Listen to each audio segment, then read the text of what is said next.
What's going on, folks? Your boy again, Dr. Sean Thomas, back in the building with another episode of the Be More Today show. We are back here in the month of February. Happy Black History Month to each and every one of you. It's a big one. You already know. Be More Today, as a Black-owned company and business, we support all things Black. Black-owned, Black-owned, Black. And yes, it's our month. A month for us to celebrate Black excellence, leadership, unity, equality, all those things that Be More Today stands for. It is a movement. And as you know, Be More Today show has been here now in our fourth season with my book, our podcast on Amazon and everywhere else. And our more merch stores continue to be open. We just finished our Project 40 earlier this month. People are doing 40 days of activities, and it was great. And it has been great seeing everyone just strive to be the best version of themselves. So if you have not done so already, go on BeMoreToday.com, go on our YouTube page and Be More Today, and subscribe. Right now, we're heard in 73 countries, over 40,000 downloads. So we appreciate your love and support. It does not go unnoticed. My quote for today is simple as always, said by Nelson Mandela. Action without vision is only passing time. Vision without action is merely daydreaming, but vision with action can change the world. And true, we're looking this year for all of us to be visionaries. A lot of us say that we want to do certain things and then we have no follow through, or we do a whole bunch of stuff, but there's no real continuity to it and no vision, no focus. This year, I'm looking for us, not just people of color, but for all of us who are just trying to be more for our societies, for our communities, for our kids, for our families, to put those two things together, action and vision. And I truly believe we can all change the world in our small communities, right? If we do that, everyone does that in their small communities, we will see change.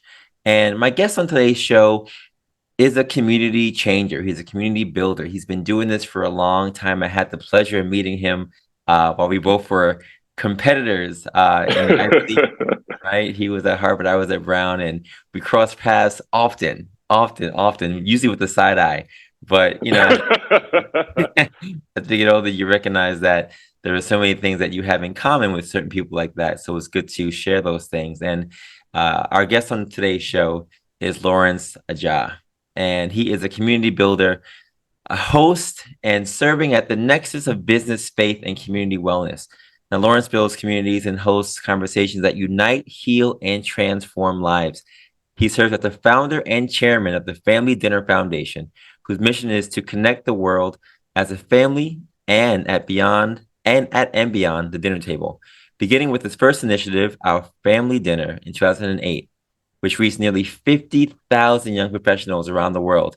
Its work has expanded to empowering an ecosystem of initiatives dedicated to connecting brothers and sisters as a family beyond the dinner table. In a time where many of us are mediating our lives behind a computer screen, living in cities without strong pre-existing relationships, Lawrence became burdened by the sleeping giant of our time, loneliness. Observing that we've become more digitally connected than ever before, yet more isolated and disconnected interpersonally than ever before, it became his mission to address this growing issue. He believes that we are never meant to do life alone, and that it is vital for people to have space where they can build lifelong, life-sustaining relationships. Through his experience in business and community building, he became convinced the solution to this challenge is as much a spiritual matter as it is a civic, social, and technological opportunity. He pursued formal theological education and training and became an ordained pastor and spiritual counselor who brings this foundation into every aspect of his approach to community building, business, and life. Lawrence currently hosts two shows: Watch God Work, a show featuring leaders from all arenas of business, entertainment, civic leadership, and culture sharing their God stories, and A2D, Agree to Disagree, a weekly conversation that intentionally tackles the challenging conversations in our community that we are having or need to have in our families, friendships, and or romantic relationships. All right, come on now. Lawrence began his career as a management consultant for McKinsey & Company in its New York office, hoping to serve some of the world's largest professional sports organizations and media companies. Prior to joining McKinsey, he was a nationally ranked track and field competitor through college, where he entered as a national champion and high school All-American. And after McKinsey, Lawrence served as the senior director of business development at a premier sports and entertainment marketing agency in New York. He has served as a trusted executive advisor and counselor to business leaders, from C-suite executives to solo-led small businesses owners, nearly 15 years of experience through this firm. And Adjah, through his firm, Adjah. He also has a licensed and ordained pastor, a prepare and enrich certified marriage counselor, a spiritual coach and trainer. He's led the world's first gospel-based spiritual gym, which I definitely want to talk about today, Foundation JC. And Lawrence serves as the advisory board member and former president of the board of directors for the Harvard Black Alumni Society. He also serves as the board of directors for the Urban World Film Festival and the National Board of New City Kids. He's also, of course, a member of Kappa Alpha Psi fraternity. Ladies and gentlemen, this man has done so many things for his community, and I'm just happy to have him on the show today as a Harvard grad, as a Stanford grad, as a University of Texas grad. He has so many degrees, there's so many letters. Ladies and gentlemen, he is the epitome of Black excellence. My guest on today's show, Pastor Lawrence Adjah. Lawrence, what is going on? Sean, man, I think we got to have a spring water sponsorship for this podcast, because I had you talking over there, and I don't know who paid you beforehand to say all of that, man. But it is such a great pleasure, one, to just see you, man. I think, as anybody understands, relationships are not because we are so special, but because someone deems us special enough to put people in our lives like this. And so, thinking about almost 20 plus years to when we first met and interacted, and then looking forward that, number one, we're still alive, that we're thriving and healthy and have the opportunity to do work that we care about for people that we care about. This is a great pleasure and honor. Dr. Sean Thomas, my brother, I'm so grateful to be here with you. God bless you. Thank you so much for welcoming me.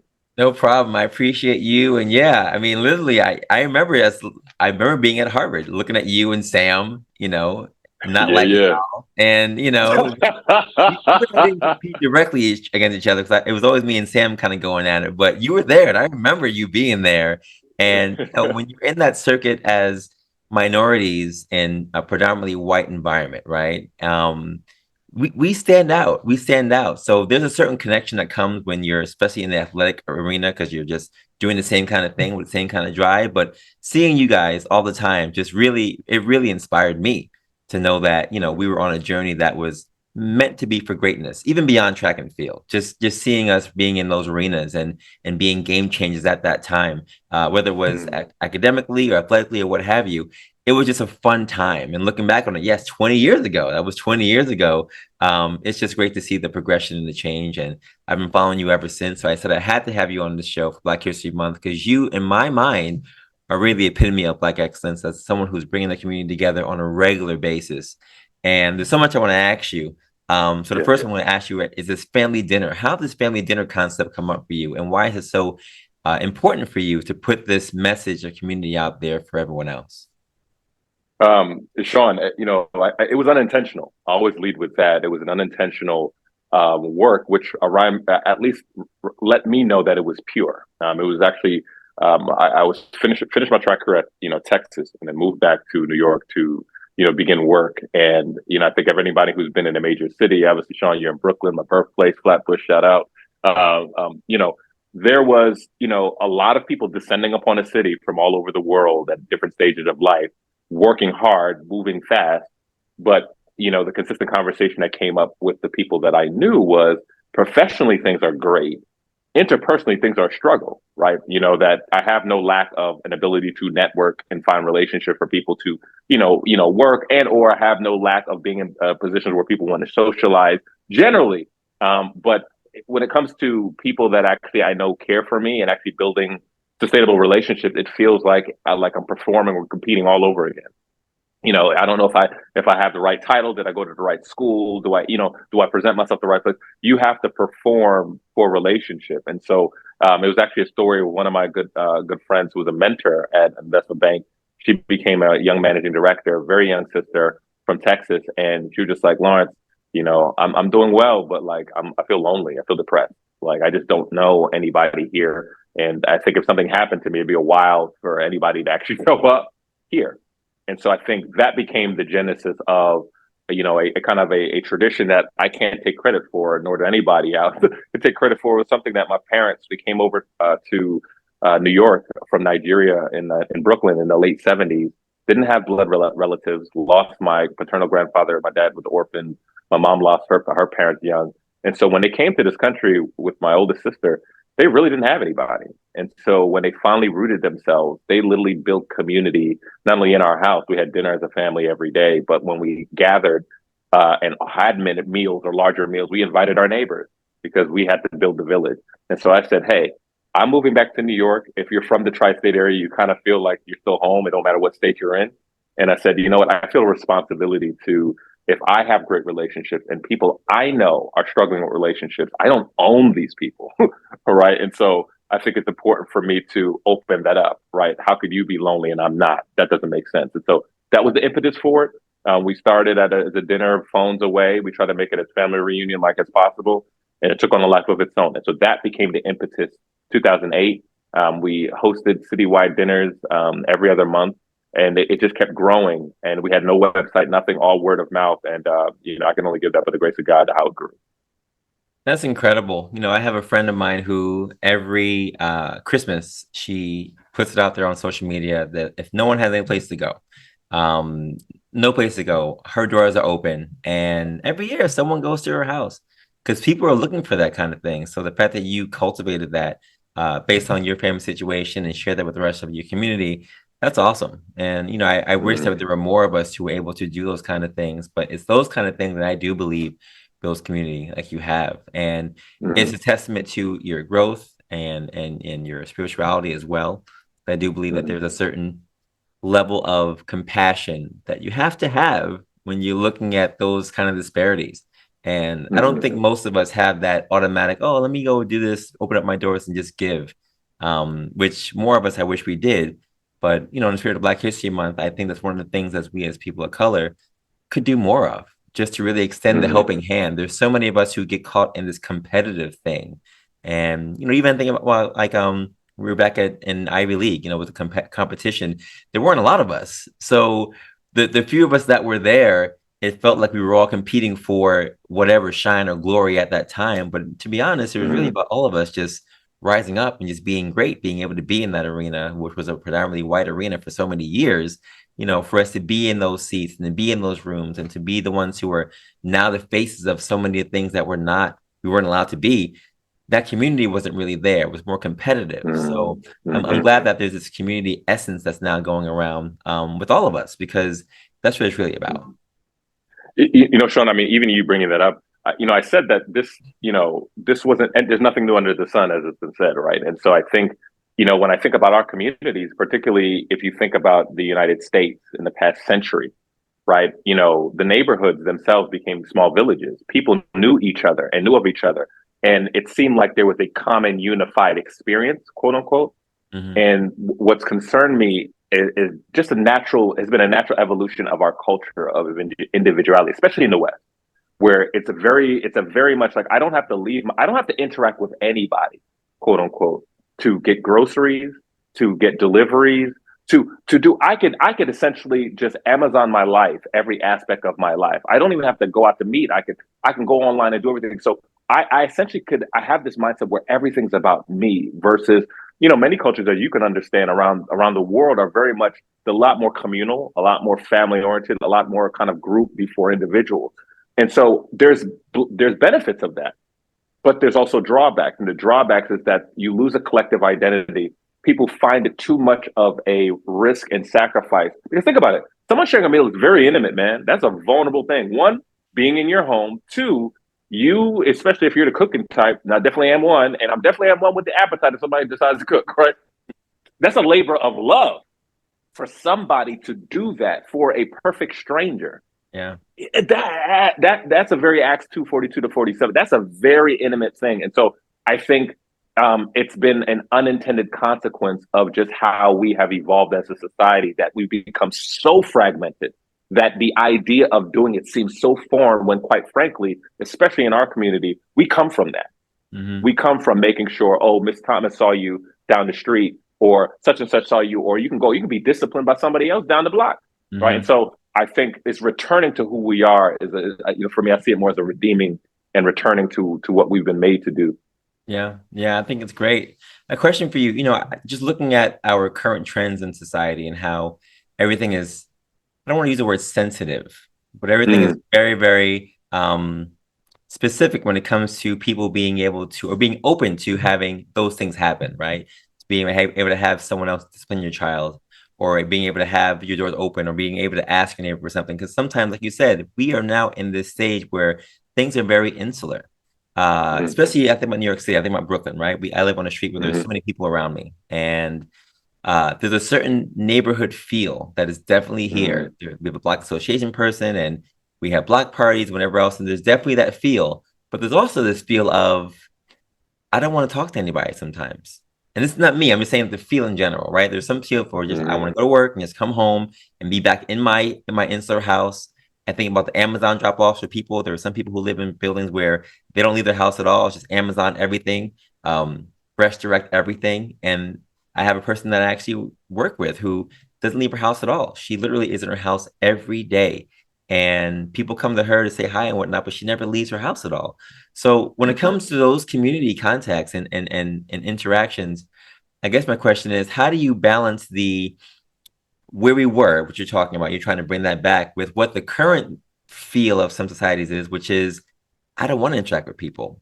I don't want someone else explaining my kid because what they say the wrong thing. Or, I don't want that interaction because I want to just stay in my small, safe environment. How do you combine those things so that people know that it's okay for us to be able to communicate and to be able to still connect with each other without having to feel like we have to put barriers around each other. Yeah, man, it's a great question. I always try to lead with this idea that babies die for lack of touch. How much more adult children who have no touch, no interaction, no hugs, nothing. As you kind of read up front, we're not meant to be lifelong. So I start with that kind of premise that I really believe that physiologically, psychologically, solitary confinement is a thing for a reason. That's 24 hours. Within 24-hour period, having no human contact, it literally shrinks your brain. And so for me to say whether you have a faith perspective or whether you have a medically informed perspective, there's actually real hard data about the impact of you being isolated. That if we collectively can agree that we want everyone to be able to be as healthy as they can be in their life and to be able to have as fruitful and as sustainable of a life as possible, we would agree that that's something that collectively should make us say, okay, let's at least think about it. So I start there. Two, I also I believe in the importance of empathy and compassion, right? And so, I take these two things to say, here's where we need to go, but here's where we are. And in order for me to properly, be a part of, even for my own life, get to a place that I need to go, I have to understand where I am. And the reality is that context matters, right? I think, family structures have shifted. And so the things that actually put up your guard and your armor, and that help actually socialize you into actually desiring human interaction. But think about it. You understand this as being a father. What those 2 years or so did in the formative years to children. It's almost like a social atrophy, right? So you see it with younger kids. Like if they have older siblings, they're able to they talk sooner, they interact sooner. But now when you disconnect people, there's a complete disconnect. There's a formation process that happens even in families, right? There's less children, people are having less children, one. Two, people are interacting less, so there's been less cross-pollination with kids.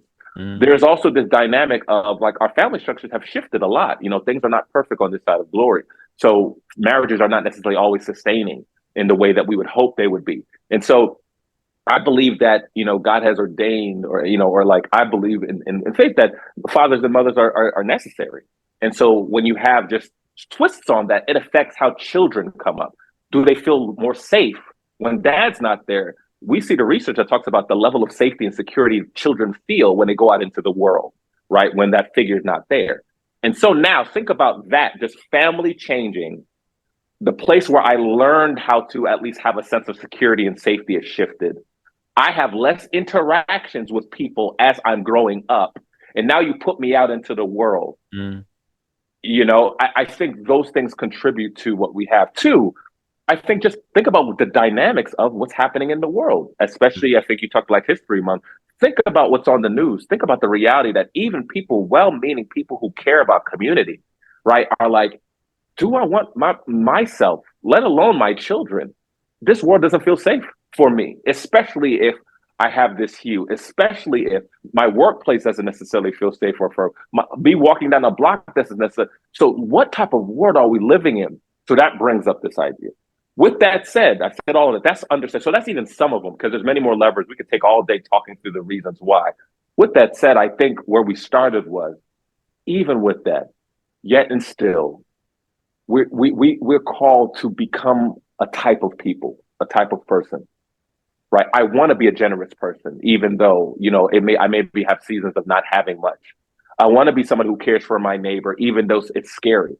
And I think of all, my faith perspective takes it to say, hey, if I know that ultimately I have life forever, then that gives me courage in this life, which is a small pin or a small drop in the larger ocean of what my life will be ultimately. Then I should have enough courage to be a bold and courageous person in this life on behalf of my brother and sister. Right. So I think that's a charge for people of faith. But even if you're not children of faith, I think everybody would like to say, you know what, I want to care more about people around me.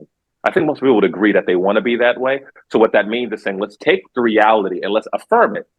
But let's say realistically, how do we get from here to there? And I think whether it is the work that you're doing, right, and being able to at least attune people to why it's important that we have community, to being healthy, whether it's just the gathering process, right? I'm one of a sea of many brothers and sisters who cares about this issue of community building. We help take people from where they are and to get them to where they need to be, albeit imperfectly. Yeah, that's big. And I think the thing I took from that is community is important no matter what we're talking about and where we're talking about in terms of our spectrum, right? 100 years ago, even now, and maybe even in the future, it's still going to be something that we need to get stronger, to be better as a people. I agree with you on the family structure, because I am definitely a result of that. We have one daughter, and everyone's always like, oh, you only have one? You only have one? What are you doing? You only have one? You got to hurry up. Mm-hmm. And, I come from a family where I was one of five. So it's a very different upbringing. But for what we are doing now and where we are with our busy lives and schedules, and we don't have the support that my parents had back in the day where people were connected. We're all so far away from each other. So it is what it is now as things have changed. But yes, we have found ways to make community, right? Whether it's our faith-based community that we have, or our school-based community that my daughter has, or the other things she does throughout the week. We create these mini communities that have given her the things that she would probably had if she had more siblings. And I think that that's crucial for everyone else to be able to do as well. And especially for me, thinking about faith-based communities, I know that's one of the reasons why I go to church, because that has always been, for the most part, a very sustainable and constant force for people of all walks to come together and to receive something, to be fed, whether spiritually or mentally, physically, what have you, and also to be able to feed others. And the church that I go to in Brooklyn is great. It's a huge church, one of the bigger churches that are in the area. And there are a number of churches in Brooklyn. In fact, Brooklyn has one of the highest, as you probably know, the highest per capita, right, churches in every single block. There's so many churches in Brooklyn, so many faith-based groups in Brooklyn.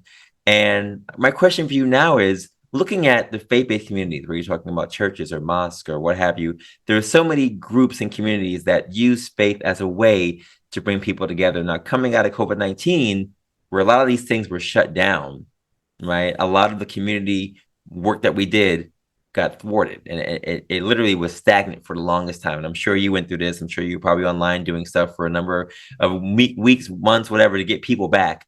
And now that people are back, I think there is still a contingent of people, especially in our Black and brown communities, that are still just either they haven't come back yet. I think about the generation between people who are probably in their 20s and 35 years old, who just have not returned to church yet because there are just so many things otherwise they're getting into. So as we move forward now, trying to get back to what you're doing, to my community and bring back people, how should we be adjusting? What are the things that we can do to make sure that our community that we had pre-pandemic, now post-pandemic, and now even looking at the whole Black Lives Matter movement and all things that are just happening and just continuing to have us feel the sense of loneliness, how do we do this to bring back any sense of community when there's so many things that have gotten in the way of us trying to stay connected? Man, that is a powerful question. I would approach it in a couple of ways. The COVID-19 in the pandemic was a reckoning, right? For the globally, but I think in particularly even for the faith community, because I think the reality is that for as much as it's helped encourage people to recognize what they had. And so now the opportunity to reconnect is almost like, when you hold a rubber band back and you like snap it for, you're like, yeah, I need this. I'm so sorry, right? Like, I can't wait to get back and be. For many people, it actually exposed what they thought they had, but they really didn't, right? Mm-hmm. And which was real relationship. Mm-hmm. It was a reckoning, right? When, I think story was during the pandemic, the tail end of it. I'm putting in quotes, obviously, because many would argue, and I think favorably, that it's still going, right? Mm-hmm. But my sister had a health scare. Had blood clot in her brain. My oldest sister, she's my second hero behind, like a female hero behind my mom, right? And I remember going to the hospital. This is COVID-19, so going to the hospital, and obviously, things were tight, but not as tight as they were in the middle of it. Mm-hmm. And I remember going, and there would be rooms where I would go every single day. I went every single day to Philadelphia for like a month and a half to see my sister in that hospital. And there'd be rooms where I literally saw no one. Mm. It was chilling.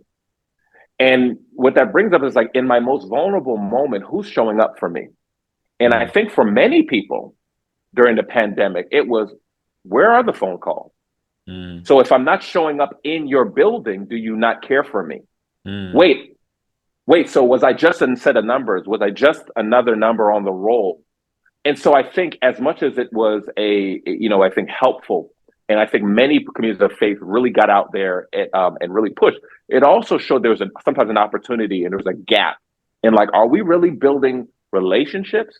Are we really, because at the end of the day, with your people of faith, for me, it starts with relationship, a real relationship, before we just have things that we are united on and activities and this. It's a relationship. And I think I think to your question, it is realizing that the ecclesia is the called out people of God before it's the institution. It's the people of God who operate as the body. And ultimately, we have to have stronger communities. And this is partly where I get motivated and I'm excited about the opportunity to say, you could be around people a lot and do all the things, right? But I know it's very easy to exist in the church and not necessarily be connected, right? And so I think, now the church is taking stock of, one question is, are we bigger than our capacity to care well?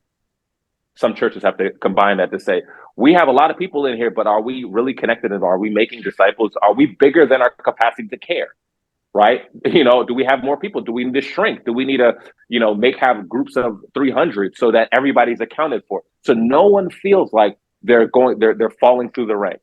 Right? I think this is actually a renewal, a revival opportunity for church. Second, there was an article in the Atlantic by, Dr. Tim Keller, really, really great guy, great mentor to so many people. I'm grateful to be part of that. And he talked about one of the beautiful things about faith is that it's one of those places of unity where it actually is a unifying force when there's actually a set of beliefs that's cosmically beyond the human opinion and sense. And so there's no thing lower than that could unite people. We're too fragmented in our personal beliefs to connect and unite in a way. That still remains the one transcendent thing that could unite people at scale. Yeah. And so I think the church has to see that they're needed. And that more than anything, they're needed to step the gap to actually care for people, right? Care for people first, care for people where they are and meet them where they are. I think the third piece is I believe that this is also an opportunity for not only a philosophy shift, but also for new spaces, right? Because sometimes if you have a view of being evangelistic, saying, hey, we're a faith community, we need to bring people in. Mm-hmm. Sometimes I just need to care for people where they are. Right? Because a lot of us, it's almost like, man, all of us wants to close the deal. Anybody been in sales? Everyone wants to be the one that closes the deal. But if you're in the kingdom work, it's you may be one of 19. Your thing is care for them well. In that interaction, you may till the soil. It may be somebody later on, but it doesn't mean that your work was ineffective. All you're called to do is how am I doing to the least of these? How am I doing to my neighbor? God will take care of the rest, because none of us save people. So, I think in that sense, it's going to shift this mindset of saying, I'm in a relationship with you because I need you to come. And if I sense that you're not going to come to my church or my faith community, you're not somebody I'm going to build a relationship with. That's why we have this loneliness epidemic.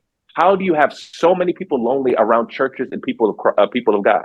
Mm. It makes no sense, right? And so because of that, I think to your point, we're people of hope. We don't suffer as though as of people without hope. And so I strongly believe that we got a reality check for many of the churches to say, are we really building relationships? Or are we just playing church?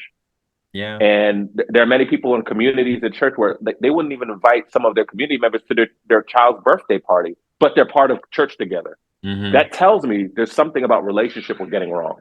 Mm-hmm. Yeah, I completely agree with that. And I was part of a book bag initiative called Running for Backpacks. It was basically a homeless initiative that we were a part of. We just gave some backpacks and some toiletries, deodorant, whatever else to these kids, these families, 30 families in Washington Heights. And we had a GoFundMe page. We raised all kinds of money. We did it basically, as opposed to going to church that day, a couple of us just went out and did that event. We were doing some fitness stuff for the kids, and it was great. And we basically just filled the need. And there were so many churches and places that would not do those things because they'd rather be sitting in pews on that day, being fed, as opposed to going out and feeding others. And I say that to say this. I feel like for me, it's really about, like you said, just filling the need. We sit here and talk about, oh, well, what does the community need and what can we be doing? And we try to reinvent all these different things and recreate the wheel. It's not about all those things. If there's a need, just fill the need. If people are hungry, give them food. If they need water, give them water. If they need clothes, find the clothes for them to do. We sit here and try to figure out all these other, well, maybe we'll do this and maybe let's have a board meeting about that. Why? Why are we doing all those things? Just figure out what your people need, what your community needs, and just give those things. And then, like you're saying, as you continue to do those things, you build community.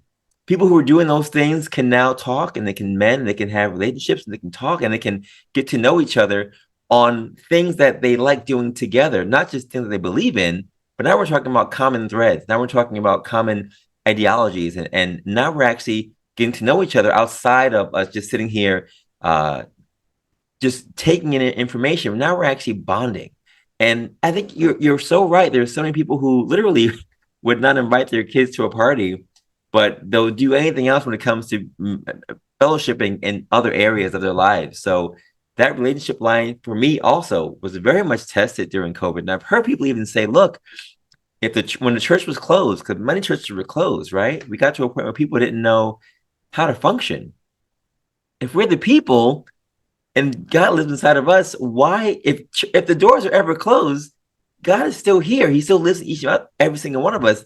There should be no discontinuation of that movement, of that faith, of that line, because God is still here with us. We believe that the church is just the four walls and the building and the roof, but it's so much bigger than that. And I get mad, Lawrence, because I feel like sometimes, as opposed to being more for a community, church bodies, faith-based organizations, etc., become just not even hospitals anymore.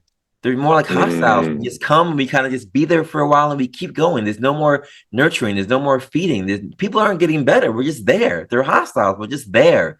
And I'm looking as we go into this next segment of life, post-pandemic, quotation marks, that we can really get back to the church serving and us not being so comfortable being spoon-fed, but us going out there and feeding others, feeding the 5,000, going out there and doing more things that are not going to be new things, just doing what we're supposed to do. And I don't know, I know it's different in New York as opposed to where you are, but I'm looking now, my next question for you is, how do we, knowing all that we already know in terms of what's been happening and looking at people of color with all the racial things that have been happening, because I think a lot of those things also make you want to feel like, do I even want to go outside? Do I even want to go to a rally? Do I even want to go and, because out there it's scary. I mean, earthquakes are happening. We know these things are supposed to happen in the end times. We talk about these things in the books, right? We know these things. But I think for some, it really becomes an issue of, I'd rather just stay insular in my little quiet whatever where I'm protected. What do you say to someone who usually, you want them to be more for the community, you want them to go out there and to interact with people, but they're just afraid. They're afraid that more things like this brother Nicholson's going to go down, where just walking down the street, they can be attacked. Or, what do you say to our young people who are trying to go out here and they're trying to live their lives, but they also know that it's just not always it's still dangerous being a person of color, living in America, and there are only certain places that they can go, because who knows what might pop off while running, while driving, while sitting, while standing, while just being in your house. There aren't a lot of safe places for us still, even in 2023. So, what do you say to people of faith-based communities or not who are in that demographic when it comes to them trying to go out there and reconnect with our brothers and sisters? Yeah, I think to your point is like the Second Timothy 3 moments of like life of. I kind of go back. I want to address it. I'm going to address this question if that's okay.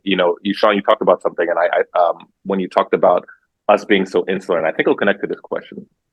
The first thing I think about is like you've heard the saying, like, preach the gospel when necessary, use words, right?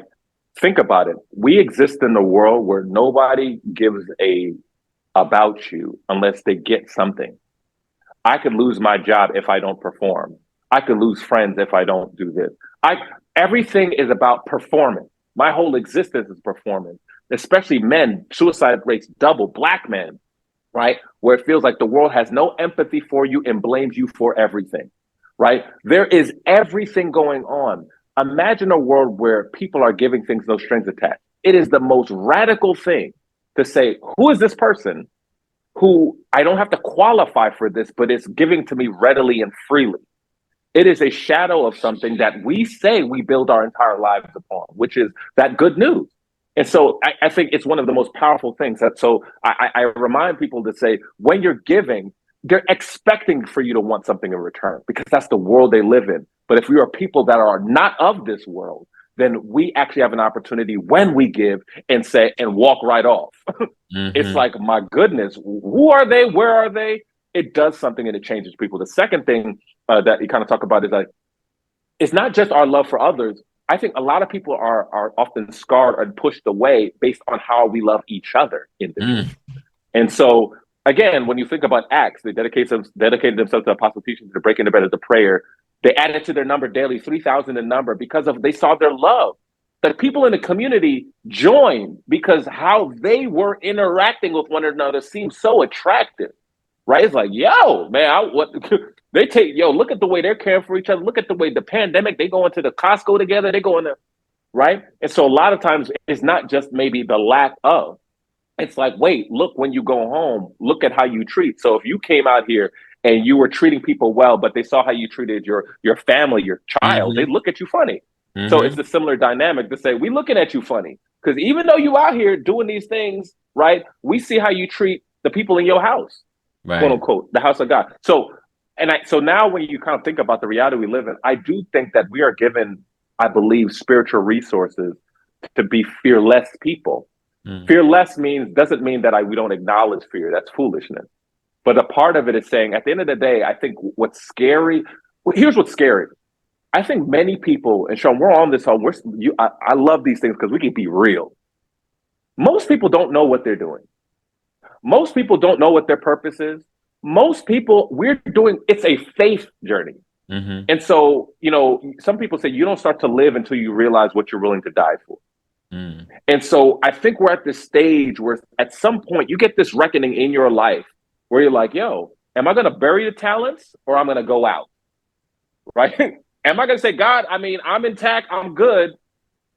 Or I'm going to live for something that I'm saying I'm willing to die for. I could tell anybody who's listening to this who's a parent would probably say I'm willing to die for my child. There's something in your life to say I'm willing to die. I'm willing to die for. There's something that you care about that you sacrifice of yourself to do it, right?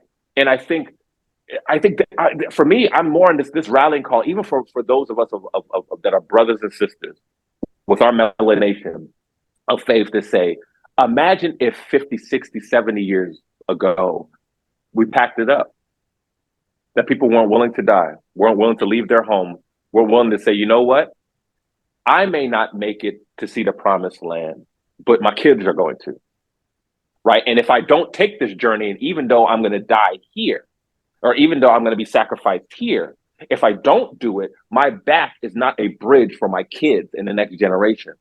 This is a war against the individuality of saying, I need to get everything I need in my lifetime versus, you know what? I am scared. This is not cool. But number one, what is my purpose? Number two, within this purpose, is my life just for me? Or can I stand out and make this world better for those who will come after me? And we have always been the people. I think, shout out to Nicole Hannah Jones. I know that a lot of people bring, it's like we have been a part of the perfecting of what this country says it aspires to be. Mm-hmm. Because we have put a mirror to this country, right? And I'm saying this as someone who admires, but my family isn't from this country, right? However, I admire and I lift up the brothers and sisters who are descendants of slaves here who have built this country alongside others to say, we are not going to lie down. You may hose us, you may shoot us, you may burn down our stuff. That's scary. So yes, today's scary. Man, I don't want to trade places any other time either. Like, Yeah. And so I said, I think this is our cross. And I think our cross needs to be, we are scared. Let's prepare our children in the world that we do live in. Let's be wise. Let's make sure that we have to have conversations. Maybe other generations we have to have different types of conversations, right? The question I say now, Sean, is like often we've become, even for people of faith, many of us have departed from even faith having our true identity to care for and be courageous. And we've put our identity and worth even in our politicians, in our political parties. And so I say, for many brothers and sisters, when we're walking in, it says, would you rather have somebody spit in your cup or spit in your face? It feels like for many people, like that is like the decision. And I'm like, at the end of the day, nothing's perfect, but we actually have to live for something beyond ourselves and be courageous and use the example of those who came before us and continue the tradition of living sacrificially, even though we're in a scary environment. Yeah, no, the spit in your cut, spit in your face thing is very real, especially you're looking to move. And I was like, well, what kind of racism do you want? Do you want like upstate racism, or do you want like kind of in your face racism? Like you want someone to talk behind your back or like straight to your face? Like, those are the things we talk about like living, in New York versus down south or wherever else. And it's true. A lot of those things are very, very true. And, I do a talking about giving back and not expect anything in return. I do a free workout for the community. I've done it for the last 12 years. I just felt compelled just to give a workout. And I was doing it before I was even a doctor of physical therapy. I was just doing it for fun. We used to do Spartan races, and I did it for my church for the longest time. And then COVID hit. We took out of the church because the church was closed. We were virtually for a while, and now I'm doing it at my current job. And literally, Lawrence, the number of people who ask the question, it's free? Yeah, it's free. It's for the community. And we went from having one person, 5 people. Now we have 30 people who are coming out, 15 people coming out Monday and Wednesday morning at 6 a.m., about 30 people coming out on Sundays in the morning at like 8 o'clock in the morning. And it's a community that we've created. We've created this organic community of people who are Black and brown people who they have all kinds of backgrounds, whether it's healthily they're coming for or just for looking for community or engagement, whatever it is, but they come. And it's always the same question. Is it free? I'm like, yes, it's free. It's for anyone. And you're right. When people recognize that there's no string attached, it does change the game. It does make them feel different. And, it's something that I think, at least for me, that's my why, giving back and just showcasing whatever you can share, whether it's PT related or whatever, to give back to my community. That's what I do. And I know for you do so many things in the world of fitness. You have this gym, spiritual gym. I just want you to talk a little bit about what that is, because when you mentioned it, when I mentioned it in your bio, it was very intriguing to me. So how did this thing come about and how does it even work? Yeah, man. So interesting enough, it was actually during the pandemic, because I've been trying to crack this code, man. And all of us have projects that we say, Lord, before you take me, I want to put this out in the world. And part of even my faith journey and story that I think many brothers could relate to is that, I grew up kind of like more of nominal, more cultural Christian, right? Mm-hmm. I went to church, and faith was important in our household, but I didn't really have a strong foundation. I know a couple scriptures. I tried to be a good guy and, not be out here, right? But, I was very clear that I thanked God for everything that I received. But there came this turning point. I was at, shout out to Dr. Reverend A.R. Bernard, ACCC. I remember coming back and visiting the church in 2007. And I remember like he called out a book of the Bible and he's like, turn to the book of Malachi. I didn't know where that was. And like, it was a reckoning for me to say, Lord, I thank you for everything. You have given me this intellectual horsepower. You gave my mind a gift. And I've applied this mind and this intellect and this work ethic to everything and everyone but my relationship with you and knowledge of you. And I think there are many brothers and sisters who realize or feel that. It's an unconscious, insidious shame of like, I feel more confident in my trade than in my knowledge of and my relationship with God. I went to all these schools, went all this stuff. But when it comes to the God thing, I feel like I'm faking the funk. And that became a turning point. And so the reality was that there's a community of people, I know many people who may listen or just realize like, I've been more deliberate about everything else in my life than my relationship with God. So now we have digital health with the physical. I know what I'm working on. I know what my physical goals, my fitness goals are. I know, okay, great. But when it comes to my spiritual health, it is so reactive. It is so just, okay, what is the sermon series for the day? And I'm like, we're called to be disciples, man. And I think that, in the same way I view worship and I view God as having reign over everything. And so even not just how we treat our souls, you think of 1 John 1, he talks about like, I pray all is well with you. Pray that all is well with you and you're in good health, even as your soul prospers. So as much as he cared about his soul, he was like, I pray you're in good health. So part of the manifestation of how we show the reign of the kingdom of God is not just in our behavior, but in how we treat our bodies, not just sexually, but how we tend to it because we received it from God. So the part of the view of the spiritual gym was saying, helping especially high achieving brothers and sisters, be deliberate about their faith. And so that they would have a plan. They would say, in this season of my life, for the next 10 to 12 weeks, you know what?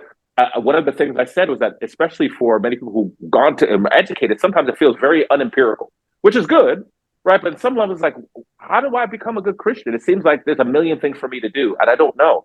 So I said, you know what, Lord? I just want to help people have a foundation. Our foundation is Christ. Everybody's house will look different, but our foundation is the same. So I said, you know what? Everybody who's of faith should know how to talk to God. For many people, usually that's the starting point. Even people who don't believe in God, when I spend time with people in their last days, they praying even if they didn't believe in God. So I said, prayer. Everybody should be able to know their story, right? What is your story, right? And that's for people be able to give the reason for which you have the hope in Christ. That's 2. God's story, which often comes before that. What's God's story? Just what's this story? For such a long time, I was like, what's the difference between the Old Testament, New Testament? Right? I didn't even know that, right? Like, what is the story of God throughout history? And then ultimately, how do you read the letters that the God-inspired words that he wrote to you? Man, so everybody should be able to learn how to be able to read those words. And then last, it was like growth. Like I should be able to grow in my generosity because the more mature I become more generous. 2, my growth in my Christ likeness in my relationships, right? Most of the things are within a prism of not just how you love me, how you love others. And then growth in my gifting, my talents, my work, which many of us, particularly this generation, we have an unhealthy relationship to our work, right? And so, okay, God, I want to make sure that I'm maximizing that. So I say this to say, for that, now everybody came in to say they almost had a diagnostic to be like, okay, where am I in my faith? Number 2, what is it that I need to work on in this season? And here's the thing, for anybody of faith, you're jumping into a pool that's infinitely deep. Until Jesus returns, you're always going to have something to work on. But at least now in every season, you have mission, you have purpose, as opposed to I'm just floating through what's the sermon series of the day. I have direction. So I'm working on, you know what, my prayer life. You know what, I'm gone from being able to just to do the Lord's Prayer to I'm able to pray consistently to, you know what, I'm able to pray and be angry with God in my prayers. I was afraid to even say anything that I felt God would be upset with me about. And now I'm seeing very accomplished people who now feel more motivated to say, now I feel confident in my relationship with God that I'm working on things. And so spiritual gym is just that. One-on-one. There are people I see one-on-one, treated like a medical practice. There are couples that I see, all of them have plans, like actual personal training plans, but spiritual, and then group. And then we've been rocking that since the pandemic, man. And so that's what I mean, spiritual gym. The hope is that we're able to take this to an actual space. That's partly why I'm in Dallas, to build a space, a community where you have both a high-end gym, a co-working, and then you have a fellowship area and wellness space all under one roof. And so it's a shrewd way to say, well, this is a blessing to the community, whether you go to church or not. You have a gym, that's everything is focused on community. You get put in a cohort. If you want to be solo, you pay more, right? And so everybody's connected, but ultimately I'm able to focus on wellness holistically. I can't be relationally well and not be spiritually well. I can't be physically well and not be spiritually. So it's like all three. I'm relationally well, spiritually well, and physically well. That's the wellness that I think God wants us to have on this side. And so that's why I mean spiritual gym. I love it. I love it. Lawrence, that's pretty much exactly where Be More Today is focusing on, just looking at total wellness and finding more ways for us to be more today in our communities. And you are clearly the example of Black excellence and of that for me. So I got to ask you, as the Black History Month special guest for this month, when you hear the phrase "Be More Today," what does that phrase mean to you? Be exactly who God had in mind when He made you. Right? Seek to be exactly. Is be more today means like be exactly who you were made to be. Right? Which would be is more than enough. So when I say be more today, it's like, man, let me return to myself. Return to who I am, who I was made to be. Be more today and do it now, not tomorrow. Yesterday's past, today, and it will be valuable today. Yes, sir. Listen, I know you're the host of 2 shows. Talk to listeners about the 2 shows that you run and why it's so important to have these hard conversations you talk about. Yeah, so the 2 was Watch God Work and Agree to Disagree. Interestingly enough, I'll start with Agree to Disagree. Agree to Disagree was a partly it was about 4 years before the pandemic. Me and the sister Delorne, who was an amazing sister in the faith, we met after church at a brunch place. And it happened to be that I think people were talking at that point about insecure. I don't know, shout out to my sister Issa, right? And everybody at this brunch, it seemed like everybody's having a conversation about the first season, whatever like that. And it was like heated. Like, I'm just like, did I miss a memo? I'm just trying to get some brunch, right? Like, I could hear it in the back. It was an outdoor brunch area. And I remember she was invited by a friend to go to church. And I remember we're sitting at a table. She's like, I'm like, hey, could we sit here? I'm like, of course.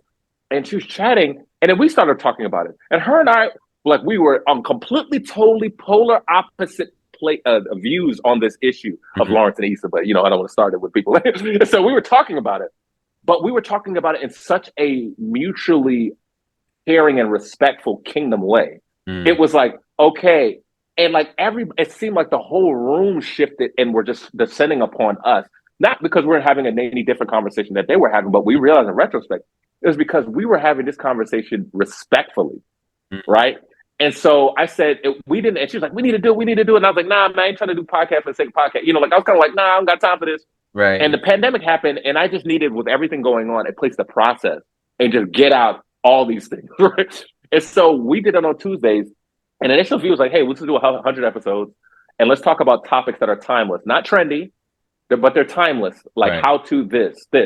And you and I are going to go at it and talk about it. But ultimately, we want to also model one. There's a brother and sister talking about this, which is often rare that you see us not being at each other in enmity, right? 2, the brothers that are melanated, both melanated. That's a good thing. 3, let's actually talk about the things that we're seeing people talking about online and offline, but not necessarily talking about it in a well that glorifies God. So that was the spirit of it. We did that. We did 100 episodes. I think we only released like 40. And part of even the pause, so that was the spirit of it, and we will continue it. And I'll be honest, part of the pause, we paused like last year, and my pause was we were going to keep releasing, but I said, you know what, I want to be, there's a lot of talking.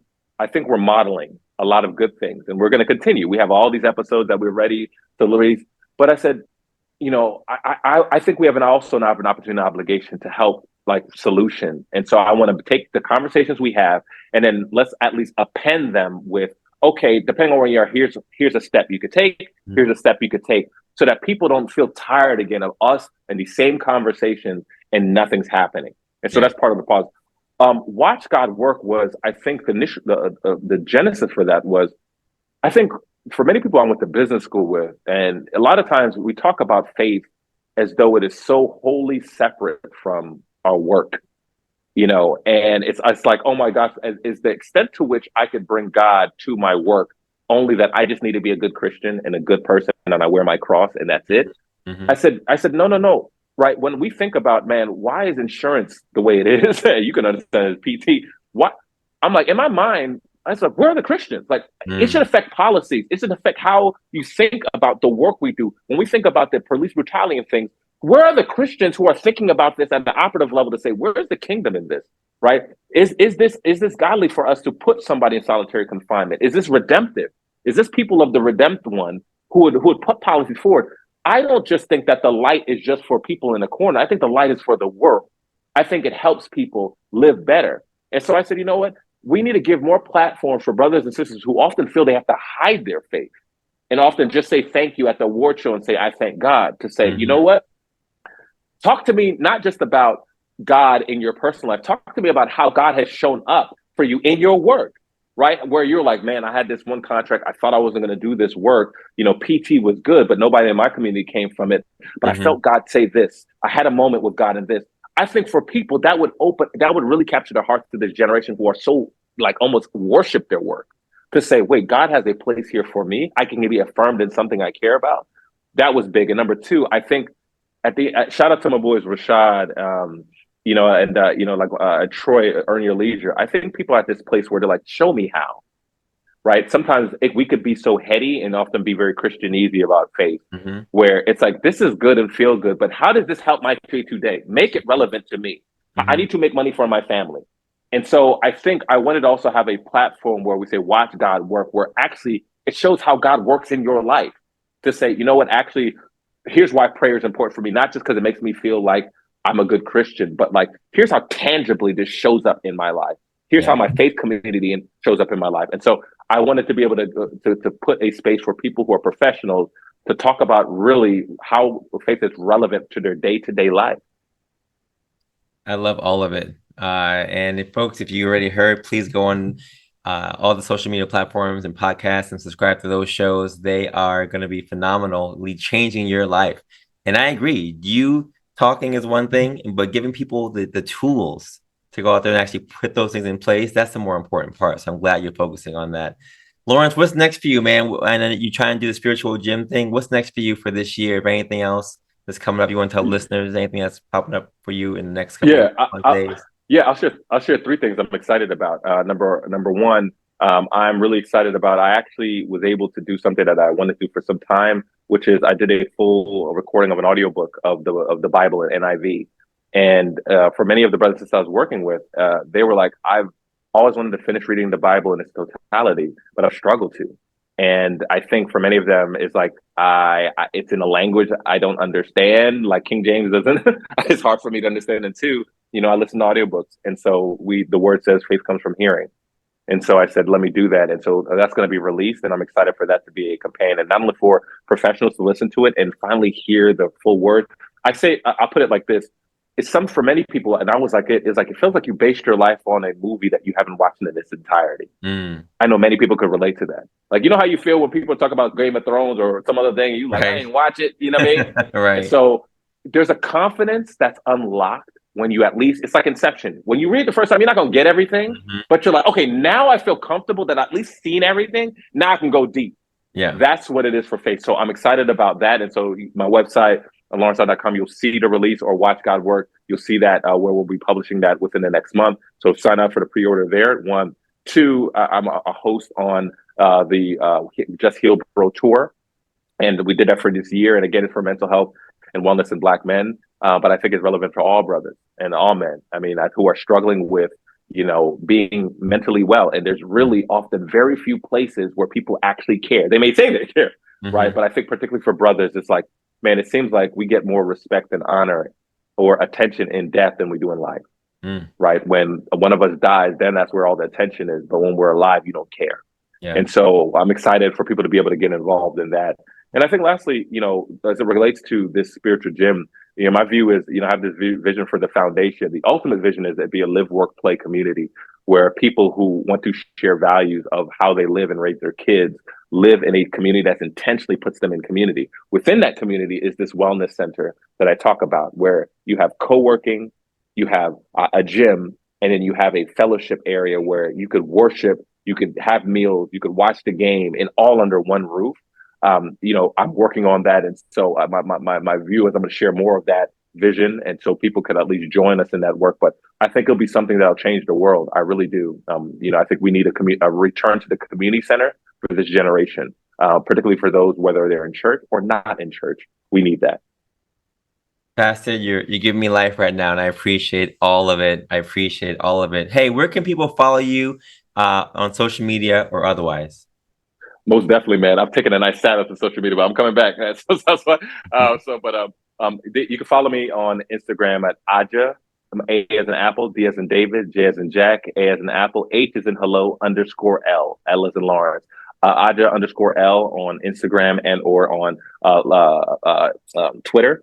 You could also go to my website, lawrenceadjah.com, which has links to my work. And also follow us on Watch God Work, watchgodwork.co or at watchgodworktv on Instagram. But again, if you go to my website, you'll have everything there. But outside of that, Adjah _L, and we can build from there. Pastor Lawrence Adjah, thank you so much. You have made this episode and this month, Black History Month, one for the books. I appreciate you, brother. And listen, I've never been to Texas. It's the one state, for whatever reason, I've never, ever been to. So I might have to make a trip down when the gym gets up and you have that space. I want to come down and we're going to rock out together. Brother, man, we'll rock out sooner. But brother, can I also just shout you out as an amazing brother, leader, father, spouse, community leader, and somebody who does his work with excellence. I always say that Jesus probably never built a table that had crooked legs. So excellence is a part of doing unto the Lord. That you are an amazing doctor of physical therapy, that you give people a shadow of the kingdom in your work. I just thank you, and I have great respect for you because of your whole life. It encourages me, man, and I've followed you as much as you follow me. And I thank you for this work and this platform and for inviting me, man. We're brothers for life and beyond. You know that. Yes, sir. I appreciate it. I appreciate it. And folks, he said so many things today. Pastor, I just said so many things that got me hype about doing more for our community, doing more for our people, and doing more for ourselves, our families. Do not forget the words he shared today. And I quote for today from Nelson Mandela: action without vision is only passing time. Vision without action is merely daydreaming, but vision with action can change the world. Pastor Lawrence is changing the world one step at a time now in Dallas, but doing so many things around the world. And you too can be doing these things. So do not let your light go under a bushel. Let it shine, let it shine, let it shine for all the world to see. And let's be more proactive in making sure that we give to those who need, and we can do what we need to do to connect with those who are around us. As always, Be More Today shows everywhere, so follow us everywhere and follow Pastor Adjah's platforms as well and his website. And for all the thoughts you want to send me or connect with him directly, Dr. Sean at BeMoreToday.com or all of our social media platforms. You know, we're on Instagram, Facebook, and our Facebook group is still out there. If you want to join our community, join us out there as well. As I always say, have a good day, have a good night, have a great life, and continue to take your steps to greatness to be the best version of you. Happy Black History Month. Let's be proud. Peace.